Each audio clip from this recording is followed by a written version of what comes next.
Vazhdojmë tani me përgatitjen. Një nga recetat më të pëlqyera nga të gjithë është edhe tatlia tradicionale, pra receta më e vjetër me sherbet. Unë sot po e sjell një recetë të tillë, por do të bëjmë një ndryshim duke i dhënë një formë më të bukur. Fillimisht, në një më të madhe, do të shtojmë një vezë plot. Nëse juve ju duket pak masat që unë po i paraqes gjatë përgatitjes të kësaj recete, mund t'i dyfishoni ose t'i trefishoni sipas nevojave të juaja. Si për vezës, vazhdojmë që të shtojmë gjysmë gote çaj me sheqer. Gota është 100 ml dhe nëse nuk keni një gotë të tillë, motjen mund ta bëni edhe me lugë gjelle, duke shtuar 4 lugë gjelle me sheqer. Por sekreti i tatlis gjithmonë qëndron te përzierja. Përzierja nuk duhet asnjëherë të bëhet me mikser, por duhet të bëhet kështu me një tel kuzhine. Vazhdojmë për 2-3 minuta derisa sheqeri dhe veza të bëhen shkum.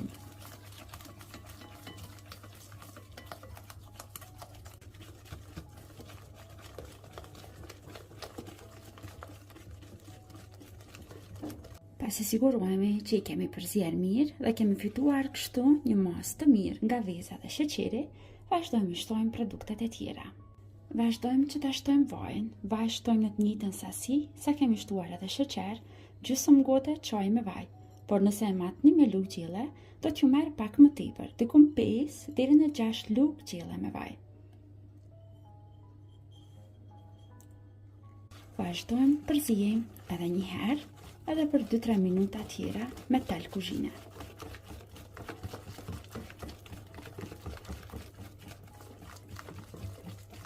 Tani vazhdojmë ta shtojmë miellin. Siç ju them gjithmonë, kujdes me miellin.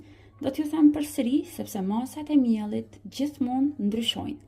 Në këtë recetë, një herë do të shtojmë një gotë 250 ml plot me miell, por nëse ka nevojë, do të shtojmë edhe pak. Një herë shtojmë gotën e plot, ndërsa si fryrës do të përdorim soda bikarbona, pra jo pluhurin për pjekje, dhe do të shtojmë një lugë të vogël, një lugë çaji me soda bikarbona. E tani me dorë vazhdojmë duke përzier dhe duke formuar një brumë mesatarisht të butë. Pra siç ju thash, nëse ka nevojë, do të shtojmë edhe 1 deri në 2 lugë gjelle miell më tepër. Mielli ndryshon nga marka e miellit që po e përdorim, nga madhësia e vezës që e kemi përdorur.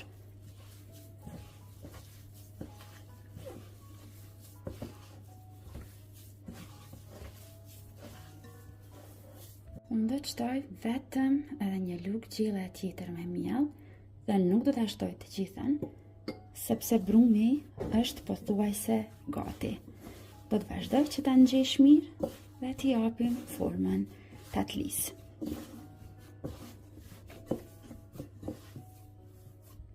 Dhe ky është brumi që duhet të formoni, një brum i mirë, i lëmuar dhe mesatarisht i butë. Marrim një tepsi me madhësi mesatare dhe poshtë tepsisë shtojmë vaj dhe e përhapim mbi tërë sipërfaqen e tepsisë.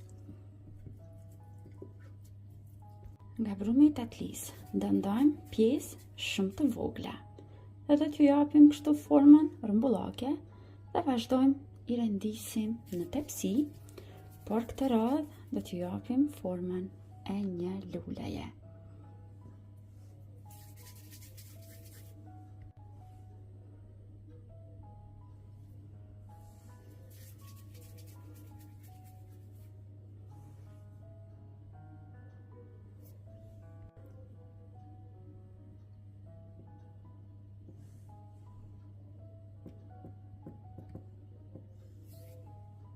Tani me ndihmën e një rrëmuese, vazhdojmë të dekorojmë duke i bërë kështu të duken si lule.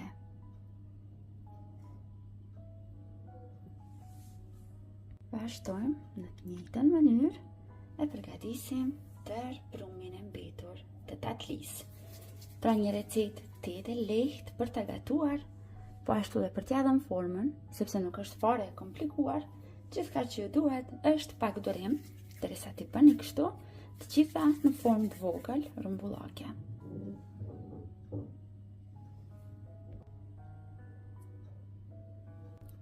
pak në gishta, i shtypim. Dhe tani me ndihmën e rëmuesës i bëjmë këto vijat.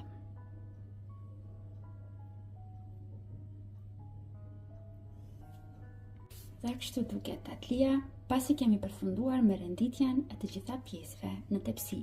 Vazhdojmë tani që ta pjekim në furrë të parangruar në 200 gradë, diku afërsisht 20 deri në 25 minuta.